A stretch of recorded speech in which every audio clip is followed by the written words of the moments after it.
is where the air will be introduced into the furnace, and it's around the tuyere that the bloom should come together and form. This is where all the action happens, and this is the key to the furnace. And at the moment it's now being placed into the furnace wall at a very slight angle at roughly ground level so we can operate the bellows.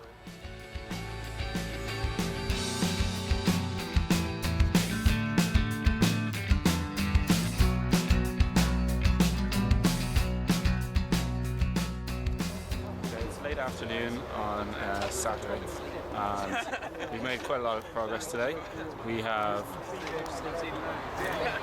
changed the mix of the clay. This morning we were using a very wet clay, and what we found was that it wasn't holding up under its own weight, so we changed the mixture of clay, which makes it a lot more labour intensive to mix. That's why we've got so many guys working on that.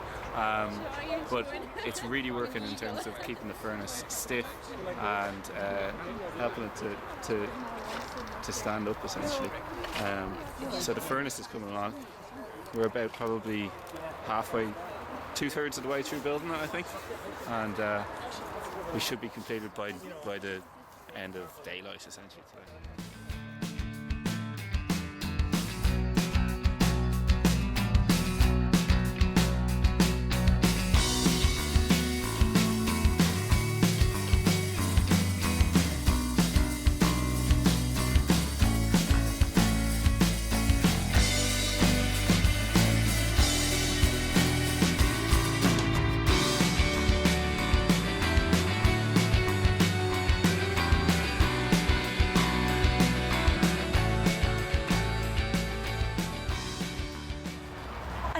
From my perspective, this is not directly what I'm doing. I'm looking at dress and identity, so having messy furnaces being built in charcoal and that isn't directly related. But I think it's useful in that it gets you back into the idea of how people did everything in a much slower, a much different time scale, and a much more hands-on. I think particularly you're 21st century people, if you're in an urban situation in particular, or if you're working at a desk, you really don't have any idea of just how much effort people put into making things. If you wanted to make anything out of metal, make yourself a bronze dress pin or a brooch or something like that. It's not like going into a shop and buying one, picking one that's ready-made and that may have come from far away and you've really no connection with how that got to you. You just hand over your money and you have it. This is useful because it makes you think that centuries ago people didn't have that option, and it was so much more hands-on. It took a lot of time. You got your charcoal, you made your charcoal, you had to collect a lot of wood, you built your furnace.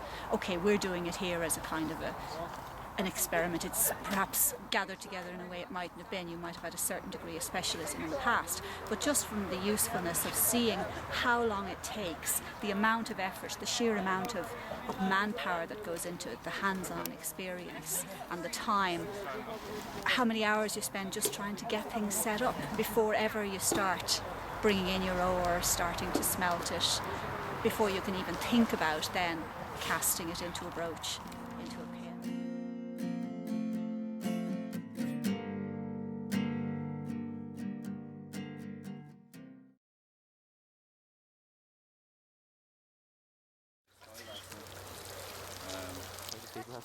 Very badly. My deep respect for the early medieval people is increasingly rising. Snoring, rats, rustlings, and unsteady ground level.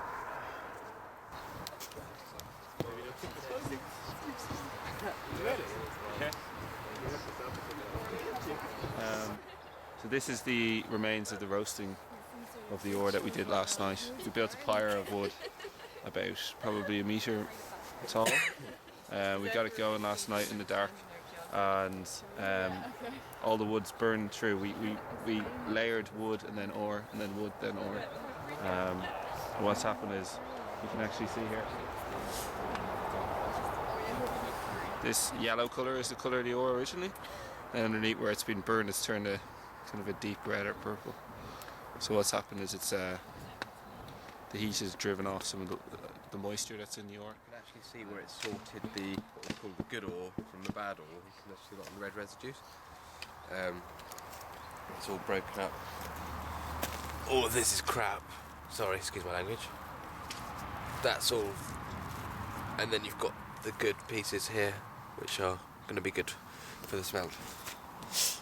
And the sieve. Sorting through the ash.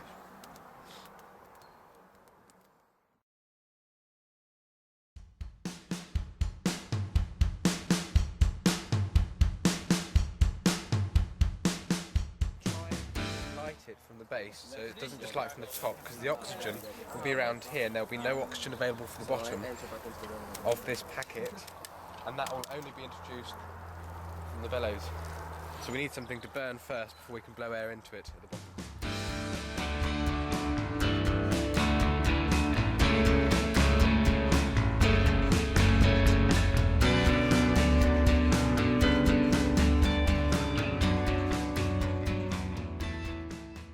What's happening, Tom?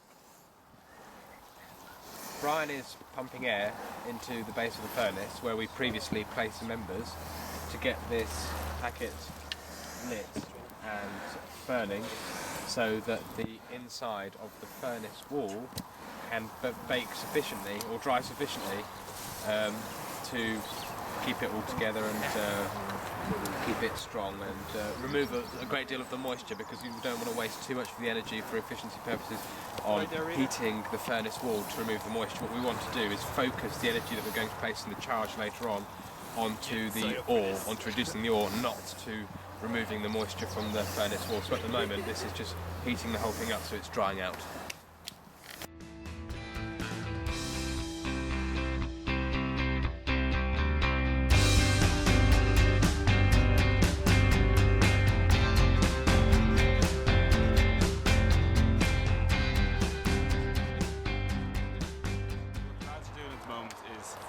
Cutting up green wood that we just chopped from the forest behind us, and they're chopping into 30 centimetre lengths, which is the depth of the pit at the base of the furnace, and they'll be packed in really solid. Because it's green wood, it's not seasoned, it has a lot of moisture, so it'll take longer to burn. And basically it's a holder to hold that space for the slag to drip down into once the smelt is properly going.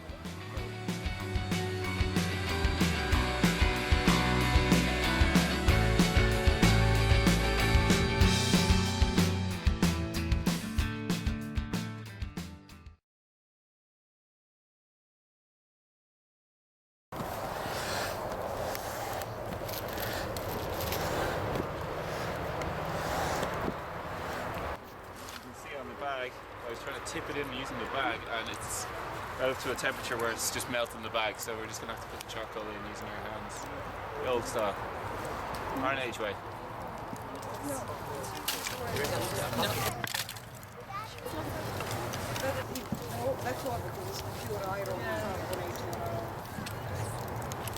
Still, right? Yeah?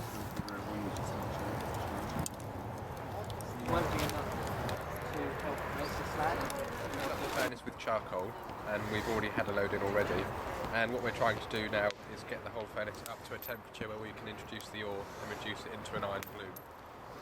What the signs we're looking for to reach that temperature, because we don't have a thermometer, is for the flames to start licking out the top of the furnace, which they are, and for the smoke to cease, which is something to do with the gases coming off.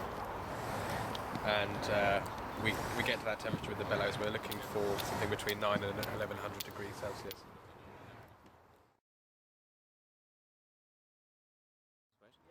Okay. I'm James Hayes, and these are my bellows, which I'm loaning to Brian for his project in smelting iron. And I'm a member of a group called Uish. It's a group of artists who have come together over a number of years to try and reproduce Bronze Age technology, bronze casting technology, and so that's why I ended up making my own set of bag bellows for use with our pit furnaces for bronze casting. I suppose Billy McFlynn, who was and Trina Nichols was on the Uish project for a couple of years, and so when Brian needed the use of a set of bellows, they put them onto me. And right now I'm just Giving someone else a break from pumping the bellows so that we can try and raise the heat in this charcoal-fired smelting furnace up high enough, I guess over 1,000 degrees Celsius to smelt the iron ore, help the slag run off, and be left hopefully with a bloom of hot iron. And there's a particular knack to the technique. To managing these bellows. Mm-hmm. Yeah. You have to don't empty them completely. You keep them half filled with air, and you try and overlap the pumping action so that when one is almost empty, the other one's already filling up. And they're joined together by a Y-shaped wooden tube that's been hollowed out, and then that tube is connected to a clay pipe going into the furnace. It's a fired clay tuyer pipe.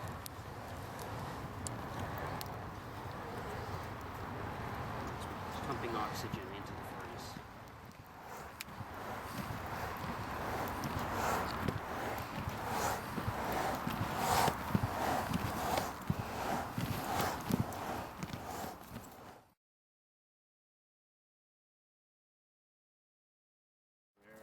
So what's happening, Brian? Okay, we're going to charge the first charge of ore. So we're going to use a 1-to-1 ratio of ore and charcoal. So we've got 1 kilogram of ore here, and we've got 1 kilogram of charcoal. And you do it in layers. So I'm going to put on the ore first. We're going to try and put it centrally, so we try and get into the hot zone when it gets down near the tuyer, and then we're going to put the charcoal on top.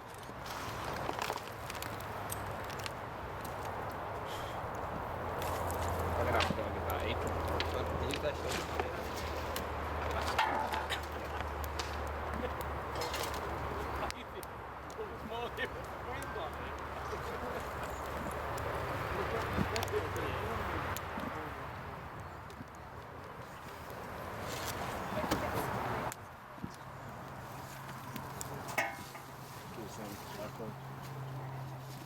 Well, Tom, the ore's in. It's in. Let's just hope we get some iron. Layer by layer. Just let it go down. It should hopefully start to form somewhere near the tuyer where it's most hottest. And that's where all the iron, which will be in solid state, will coalesce and come together into a spongy mess, which we call the bloom. And the slag, which is the waste of the gang, will drip down to the bottom into the pit. And that will hopefully be the end of the smelt.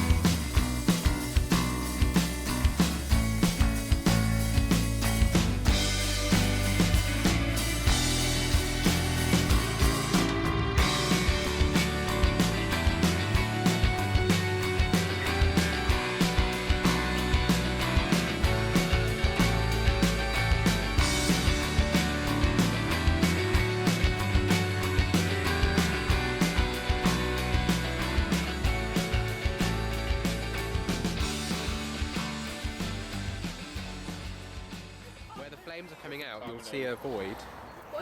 In that void we can see some glowing orange towards the edge of the furnace wall. And that might be slag.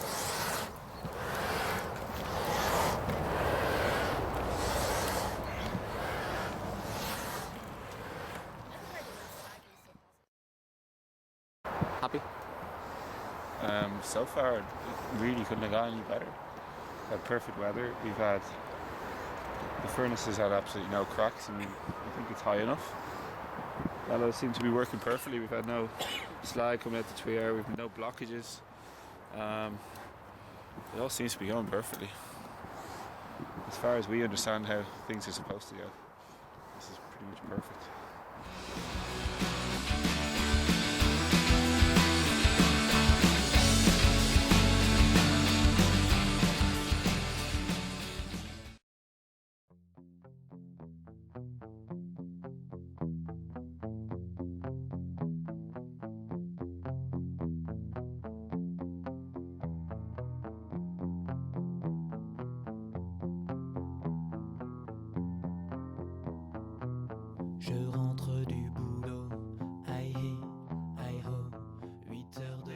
This is the bloom. This is the slaggy mass. It feels very heavy. Very good chance there's a bit of iron in there. You can see, I don't know if you can see, this is part of the furnace line that's come off as well.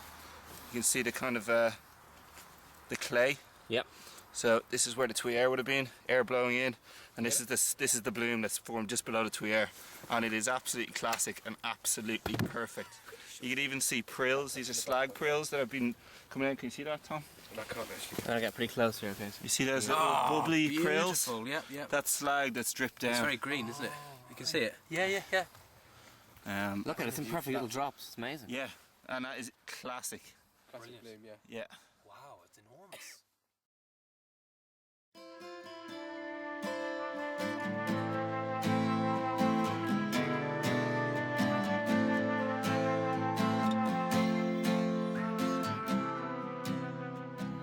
So we've got iron. And then basically it's very slag rich prints, we just didn't consolidate it. Yeah. But you do that under a furnace now, or under Yeah. a forge, yeah? Yeah. You can see here all the oxidised iron which is rusted, rusted. and as bridge is you broken, as yeah. you wobble it along this fracture, you can see it's yeah. very wobbly. It's not fracturing cleanly like glass; it's fibrous, like a paperclip. So there's a metallic link. Yeah, I had one of those earlier as well. But And what's the green? Any idea? that's glass. That's glass that's from the glass. silica, Yeah, from the sand. and from the furnace wall.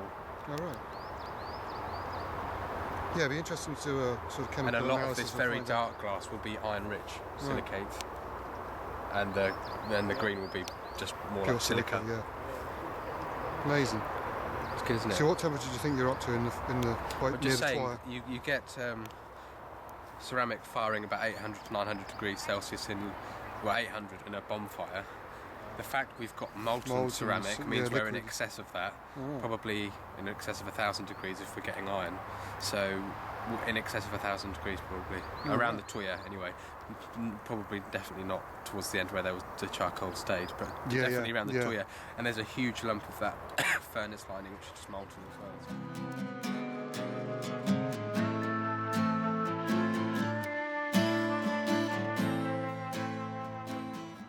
Okay, what we're doing now is we've just completed planning the furnace, recording it.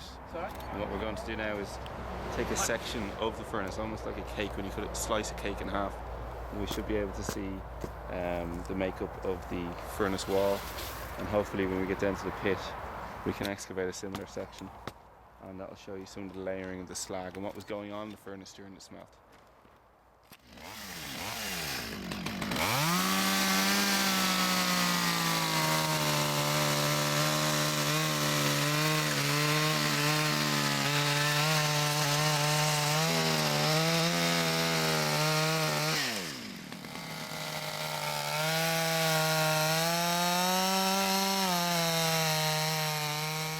So that's going.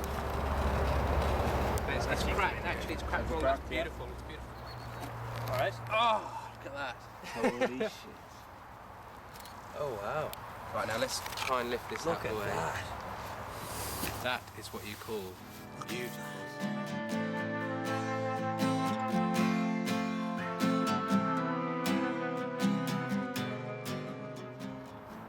Happy, or how was Yeah. the overall?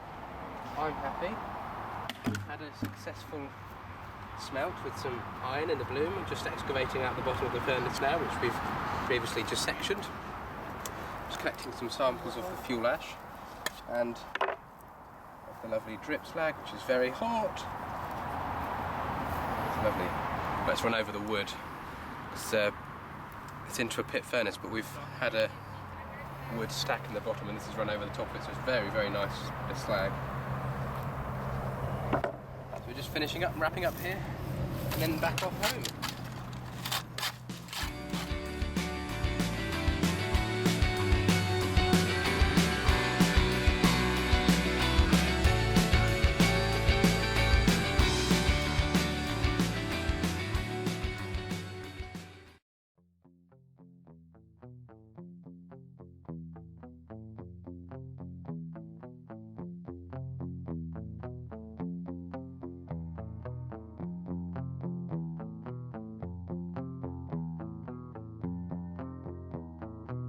Je